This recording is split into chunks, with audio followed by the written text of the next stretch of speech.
Hey, this is Matthew, and welcome back to Nerd News Today. We've got another statue review coming your way, and this time it's from Diamond Select. As part of their DC Gallery Diorama series, we've got Scarecrow. Another member of Batman's Rogues Gallery.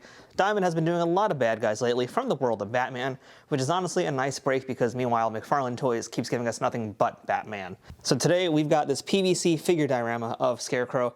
It's a PVC statue, which means the price point will be a lot cheaper than a resin piece, which already makes it pretty great. And just taking a peek at what we can see from this window here, I got some pretty high hopes for this piece. Scarecrow doesn't get a lot of statue love, and I think this can be a pretty good one to have in your collection. So first things first, let's talk about this packaging. It is basically the same packaging we've seen for all the Batman things.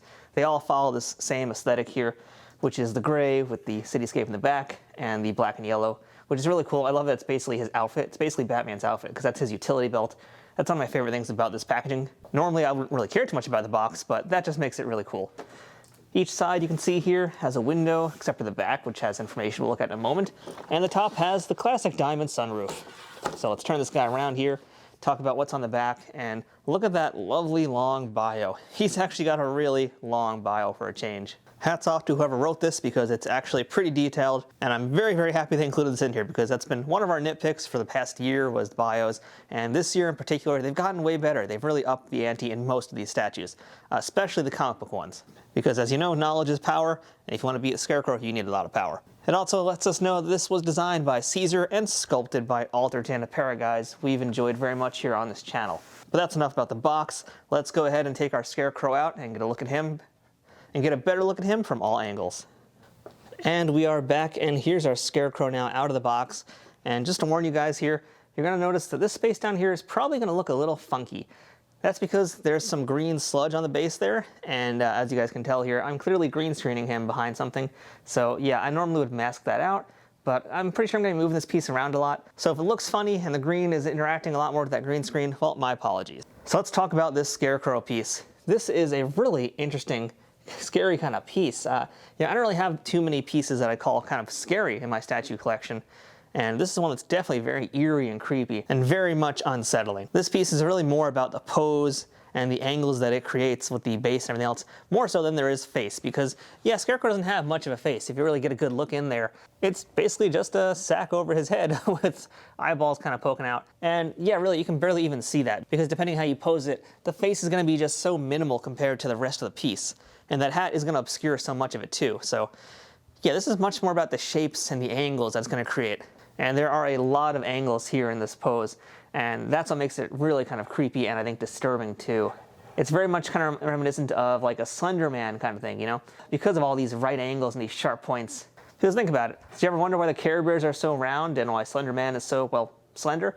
That's because round shapes are typically meant for softer, kid-friendlier kind of things. Whereas when you start putting in these really sharp, pointy angles, that makes things more menacing and more evil, and especially when you look at this pitchfork here, yeah, that thing's pretty sharp and angry looking.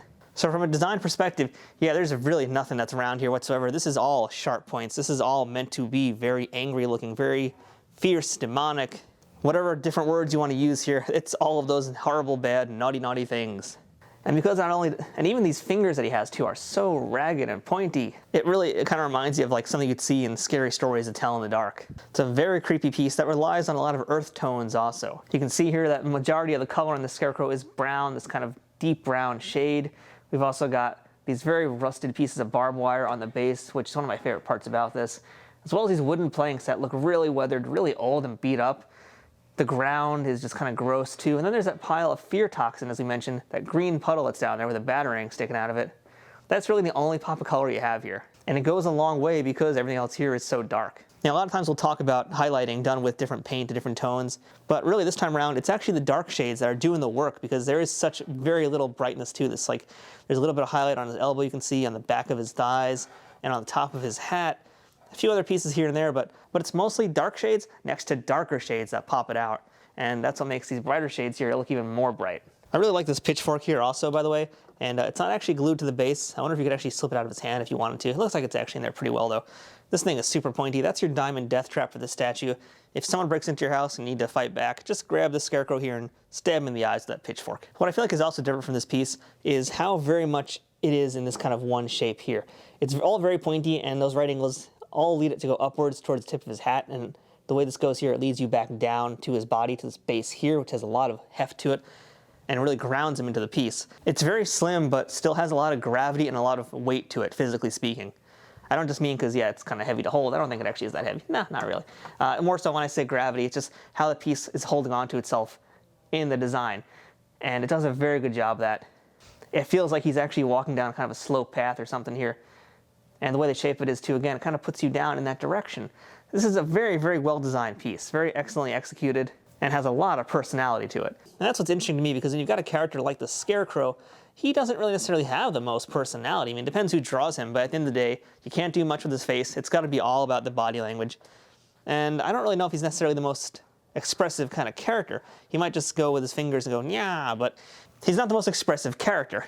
Typically, he's just going to be lunging out at folks at best. You got to find a way to make him creepy, make him interesting, and they succeeded here because of this pose, because of the fingers, because of all these shapes here.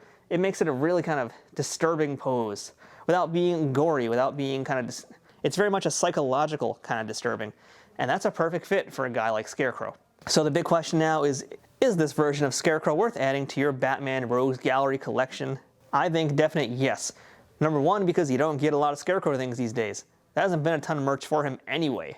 So yeah, if you want to have all the bad guys from Batman, you're going to need to have a Scarecrow, and I think this is the one to get of it. But more so from a statue standpoint, from an artistic standpoint, it's a very good, very self-contained piece. I think it's very good use of color, and especially good use of tone with that color, to help make this character look monstrous without being this hulking, giant abomination. It's got a very, very good, creepy pose. I love the base. This is a really great base, and I, again, just love the fact that he's got this barbed wire going around him too. That's like one of my favorite things about this piece is that barbed wire. I wish they sold this separately so I could put it with somebody else, but yeah, barbed wire is awesome. As long as you're not stuck in it, that is. The base is cool, and of course we really didn't even mention that much of that batarang is there, because that's actually a thing that runs through a lot of these Rogues Gallery pieces, is they all have a batarang hiding in them, which we saw with Deathstroke, we've seen it with some other statues, and a few that are coming up in the near future, and that really ties them all together as a group. I think the costume is really cool. Again, the color is cool, the texture is cool too. We wouldn't really talk too much about the texture because it's not really a ton, but you know, he does have some texture going on here. But this piece is really more about color, more about pose than it is texture. And on all those fronts, I think this is a winning combination. If you don't have a Scarecrow yet, I think this is the one for you to get. And the one word that keeps coming to mind as I look at this is eerie. So I would love for you to get this, put in your collection, and bottom like this with some red or some other kind of color, or even just a standard light just coming up underneath him. It's going to make him look so creepy and so awesome. He's going to cast some really cool shadows, especially with this crazy looking pitchfork. So yeah, Scarecrow I think is a definite addition to anyone's Batman collection.